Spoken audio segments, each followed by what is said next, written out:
Hello दोस्तों, मैं आपकी दोस्त आज फिर से आप लोग के लिए एक नई कहानी लेकर आ गई हूँ जिसका नाम है इंसानी कंकाल। तो चलिए बिना किसी देरी के शुरू करते हैं आज की कहानी। Ready steady and go. Nagpur नाम का एक बड़ा ही कुख्यात गांव था। बहुत सारी ऐतिहासिक इमारतें और महलों के कारण उस गांव के चर्चे हर जगह होते थे। वहाँ हर दिन पर्यटकों का जमावड़ा रहता था। एक दिन शहर से समीर नाम का एक लड़का वहां उन इमारतों और महलों के बारे में जानकारी जुटाने आया।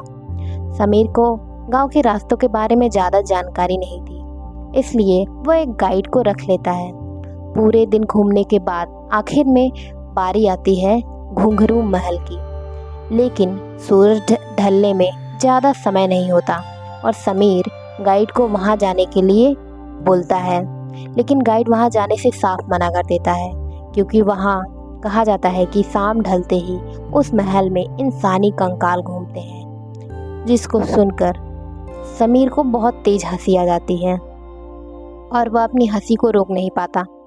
गाइड को डरा हुआ देखकर ये फैसला हुआ कि समीर अकेले ही अंदर जाएगा और गाइड उसके बाहर आने का इंतजार करेगा। जिसके बाद समीर अपना कैमरा पकड़ महल के अंदर चला गया।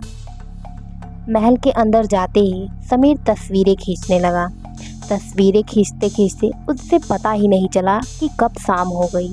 वहीं दूसरी तरफ बाहर से गाइड समीर को आवाज़ लगाता है, अरे सर, कहाँ रह गए आप? जल्दी बाहर आ जाइए, शाम हो चुकी है।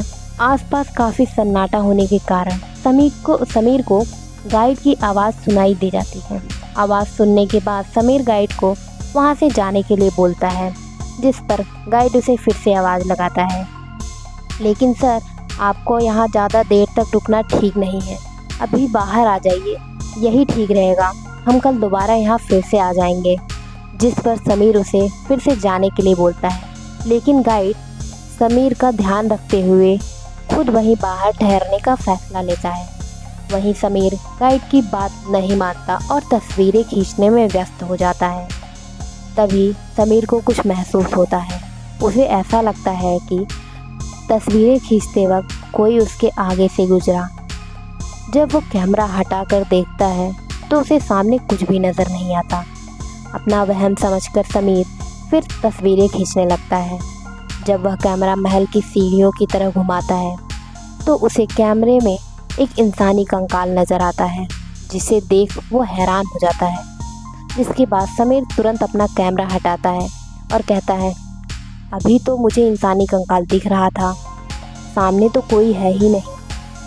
शायद कुछ ज़्यादा ही गहराई से मैंने इंसानी कंकाल की बात सुन ली है। लगता है इसी का असर है। समीर आगे चलने लगता है। उसे उसकी आहट के साथ और कई आहटें भी सुनाई देती हैं, जैसे कोई उसका पीछा कर रहा हो। समीर जैसे ही पीछे मुड़कर देखता है, उसे कुछ भी दिखाई नहीं देता। वो फिर आगे चलने लगता है। समीर महल के ऊपर चला जाता है। वो जैसे ही अपना कैमरा फ़ोटो खींचने के लिए ऊपर करता है, उसे बहुत सारे इंसानी कंकाल एक साथ खड़े नज़र आते हैं। इसे देखकर समीर की हालत ख़राब हो जाती है। यह क्या है? अब ये मेरा वहम नहीं हो सकता है। कहीं सच में यहाँ इंसानी कंकाल का वास तो नहीं है? समीर अपना कैमरा चारों तरफ घुमाता है और उसे हर जगह हवा में लटके इंसानी कंकाल ही दिखाई देते हैं। अब समीर को कुछ समझ नहीं आता कि वह करे तो क्या करे। जिसके बाद वो न घबराने का नाटक करने लगता है और बोलता है, चलो, मैंने बहुत सारी तस्वीरें खींच ली, अब मुझे नीचे चलना चाहिए। बिना घबराए समीर सीढ़ियों से नीचे आने लगा। जैसे ही वह नीचे आता है, उसे अपनी तरफ वो इंसानी कंकाल आते हुए नज़र आते हैं और इस बार कैमरे से नहीं, बल्कि ये समीर अपनी आंखों से देख रहा होता है।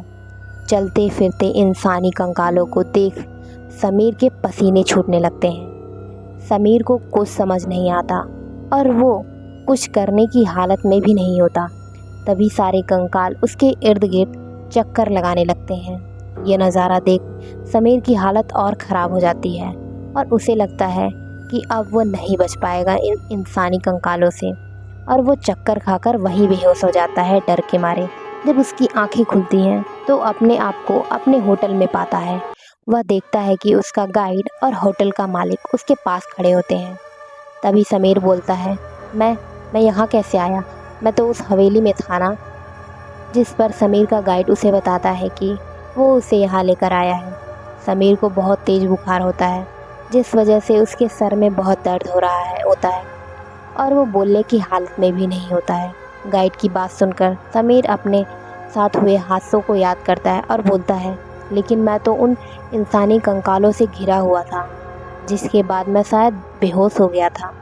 मुझे उसके बाद का कुछ भी याद नहीं है। जिस पर गाइड उसे बताता है कि जब वो बेहोश था तब उसे यहाँ लाया गया था। यह सुनकर समीर पूछता है कि तुम तो अंदर आए ही नहीं थे, तो फिर तुम मुझे लेने कैसे आए? जिस पर गाइड ने उसे बताया, काफ़ी देर तक जब आप बाहर नहीं आए तो मुझे फ़िक्र होने लगी और मैंने कुछ गांव वालों के साथ महल के अंदर जाने का फ़ैसला किया। जब हम अंदर पहुँचे तो आपको ज़मीन पर बेहोश पाया, जिसके बाद हम आपको उठाकर ले आए। जिस पर समीर ने इंसानी कंकाल के बारे में पूछा। हमें वहाँ आपके अलावा कुछ भी नहीं दिखा। शायद हमारे वहाँ पहुँचते ही वो वहाँ से चले गए, क्योंकि हमारे पास जलती हुई मशालें थी। कहा जाता है कि मशाल की आग से उन कंकालों को डर लगता है। हमें उन मशालों के साथ देखकर वो डर के वहाँ से चले गए होंगे। यह सुनने के बाद समीर ने सभी को अपनी जान बचाने के लिए धन्यवाद किया। जिस पर गाइड ने उसे कहा कि मैंने आपको वहाँ जाने से पहले ही रोका था। प्राचीन जगहों को हमें कभी भी मजाक में नहीं लेना चाहिए। इसका अपना अलग ही इतिहास होता है। भगवान का शुक्र है कि आप बाल बाल बच गए, वरना वहाँ से वापस आना बहुत ही मुश्किल होता है। यह सुन समीर ने सभी से अपनी गलती की माफ़ी मांगी, जिसके बाद समीर गाइड और गांव वालों का शुक्रिया अदा करके अगली ही सुबह वहाँ से निकल गया। लेकिन समीर कभी भी अपने साथ हुए उस हादसे को भूल नहीं पाया। तो ये रही हमारी आज की कहानी। अगर आपको यह कहानी अच्छी लगी तो वीडियो को लाइक करें और अपने दोस्तों के साथ ज़रूर शेयर करें। मैं आपसे फिर से मिलूंगी एक नई कहानी के साथ। तब तक के लिए आप अपना ध्यान रखें और बाय बाय।